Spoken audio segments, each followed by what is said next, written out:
Que Deus abençoe muito a sua vida. E seguindo falando sobre a vida de Gideão nessa sexta-feira da paixão e também dentro do jejum de Daniel, reta final desse grande propósito, que você pode ainda entrar nele. Inclusive hoje, agora, assistindo esse vídeo, você pode determinar que nesses próximos dias, a partir de agora, você vai focar, colocar toda a sua força em buscar o Espírito Santo, em ter uma experiência com Deus e realmente ver essa transformação que só o Espírito Santo pode proporcionar dentro de você, e isso, claro, vai refletir do lado de fora.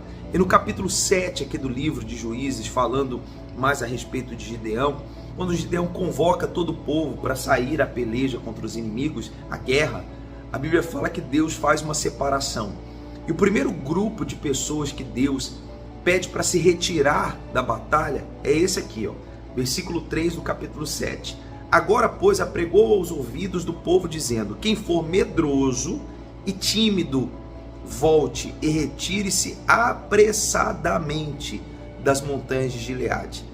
Então voltaram do povo 22.000 e 10.000 ficaram. Quer dizer, de 32.000 homens, 22 reconheceram os seus medos e a sua timidez, e eles voltaram para trás. É fato que o medo é uma barreira, a timidez é uma barreira que precisa ser quebrada. Eu me lembro que quando criança, a minha mãe sempre brincava comigo dizendo que eu era como um caramujo. Não sei se você já viu um caramujinho, que quando você encosta nele, ele entra para dentro daquela casquinha, né, daquela conchinha que ele tem. E a minha mãe falava muito sobre isso. O Léo parece um caramujo, porque as pessoas falavam comigo, eu ia me encolhendo, eu ia me escondendo atrás dela, ou onde tivesse, né? Nós tínhamos um comércio, então eu me escondia atrás do balcão. Quer dizer, eu era um garoto muito tímido, né? Na minha adolescência, teve um período muito tímido, né, da minha criação. E isso, na verdade, só nos atrapalha. A timidez, os medos, as dúvidas. Você veja, se nós não tivéssemos tido uma experiência com Deus, eu jamais estaria aqui agora gravando um vídeo como esse. Eu jamais seria pastor, né? Imagine estar diante de pessoas falando da palavra de Deus, o medo que se tinha para tudo, né? Para apresentar um trabalho na frente das pessoas, para fazer qualquer coisa, a gente era extremamente travado. E o medo faz isso, cria um bloqueio, cria uma barreira que pode impedir você de alcançar tantas coisas. Nesse caso aqui, o medo impediu esses 22 homens de seguir em frente. Deus queria fazer realmente uma separação, porém, eles mesmos reconheceram. E depois, Deus separou um outro grupo. Diz aqui, né, que Deus pediu para que eles descessem as águas, versículos 5 e 6. E qualquer homem que lamber as águas, né, com a sua língua, como a lambe o cão, porás à parte. Aí diz, e foi o número dos que lamberam, levando a mão à boca, 300 homens. Quer dizer, eu fico imaginando aqueles homens ali com sede, um momento de guerra, né, se preparando para uma batalha. Então eles não tiveram eles não se entregaram, né, eles não desceram ali nas águas e se acomodaram. Eles pegavam as águas, quer dizer, mantiveram a postura e traziam as águas, né, até a boca e lambia. Quer dizer, uma atitude de uma postura diferente, estando de pé, prontos para a batalha, né? Se surge um inimigo, de repente eles estavam prontos. Então Deus viu ali um posicionamento diferente deles, daqueles outros demais homens.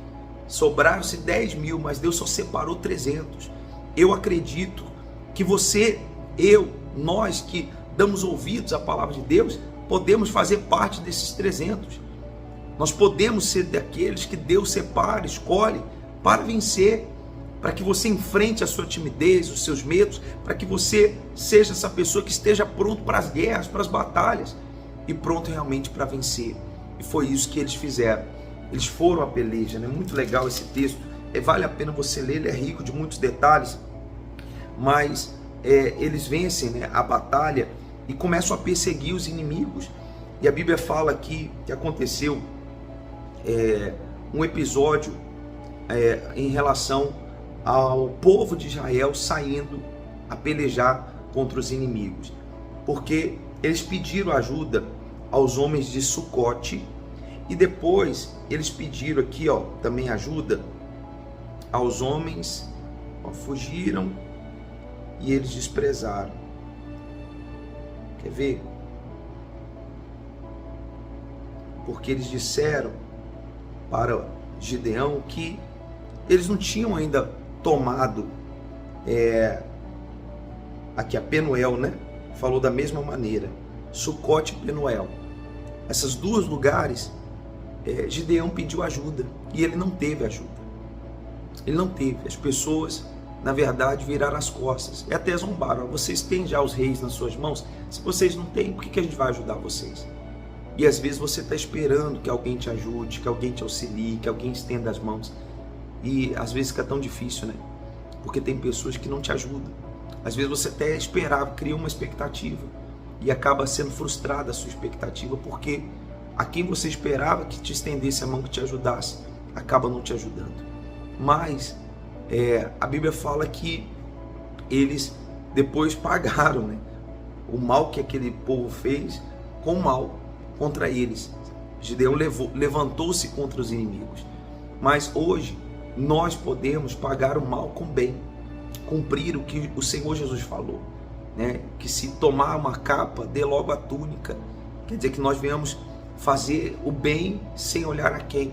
E mesmo que nós nos encontremos com pessoas que não nos ajudem no meio da nossa jornada, e às vezes isso pode acontecer, você esperando que tivesse um apoio e ninguém para estender a mão. Apenas confie em Deus, tenha a sua fé nele, e eu tenho certeza que Deus vai honrar. E para terminar, seguindo aqui, Gideão, ele se recusou a governar. Ele diz aqui no versículo 23 ainda do capítulo 8, Gideão lhes disse: sobre vós eu não dominarei, nem tampouco meu filho sobre vós dominará. O Senhor sobre vós dominará. A intenção de Gideão foi muito boa. Porém, mais adiante, já no versículo 27, diz aqui: e fez Gideão dele um éfode, colocou-os na sua cidade em Ofra, e todo Israel prostituiu-se ali após ele, e foi por tropeço a Gideão e a sua casa. Quer dizer, ele começou com uma intenção muito boa, que Deus fosse o único a dominar, e daqui a pouco ele acabou se rendendo. Talvez a glória, a honra, né? Todo mundo querendo que ele reinasse, querendo que ele tomasse a frente. Ele cria aquele éfode e eles se prostituem, eles se entregam diante daquela imagem que foi criada, infelizmente. Mas, enfim, a Bíblia fala que ele vem a falecer e o povo, lá na frente, aqui no versículo 35 diz, né? Nem usaram de beneficência com a casa de Jerubaal, a saber de Gideão, conforme a todo o bem que lhe havia feito. Infelizmente, por ele ter feito isso, quando ele veio a falecer e outros começaram a tomar o lugar, não fizeram nenhum bem para a casa dele. Quer dizer, esqueceram dele, esqueceram do bem que Gideão fez, como ele foi um libertador.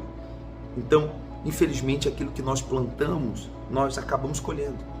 E você tem que tomar muito cuidado com o que você está plantando, para que você também tenha segurança do que você vai colher. E para terminar, no capítulo 9, falando aqui sobre Jotão, né?